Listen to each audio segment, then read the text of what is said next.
വാവ് എന്ന് പഠിക്കുന്നത് വാവാണ്. വാവ് എങ്ങനെ നല്ല രീതിയിൽ പറയാം എന്ന് പഠിക്കാം. നമുക്ക് എത്ര ചുണ്ടുകളുണ്ട്?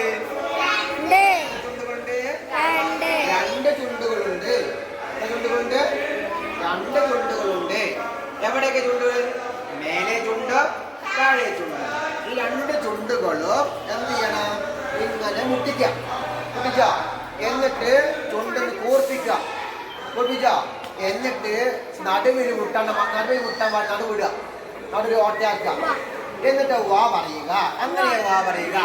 പറയാ ചുണ്ടുകൾ രണ്ടും തമ്മിൽ ചേർത്ത് കൂർപ്പിച്ചൊന്ന് പറഞ്ഞാട്ടെ, നടുവിൽ ചെറിയൊരു വിടവ് വരുന്നൊരു നല്ലൊരു വാവ് പറഞ്ഞാട്ടെ.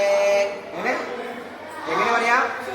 ചുണ്ടുകൾ രണ്ടും തമ്മിൽ ചേർത്ത് കൂർപ്പിച്ചൊന്ന് പറഞ്ഞാട്ടെ, നടുവിൽ ചെറിയൊരു വിടവ് വരുന്നൊരു നല്ലൊരു വാവ് പറഞ്ഞാട്ടെ. വാ വാ വാ വാ വാ വാവേ വാവേ വാ വാ വാ വാവേ വാവേ വാ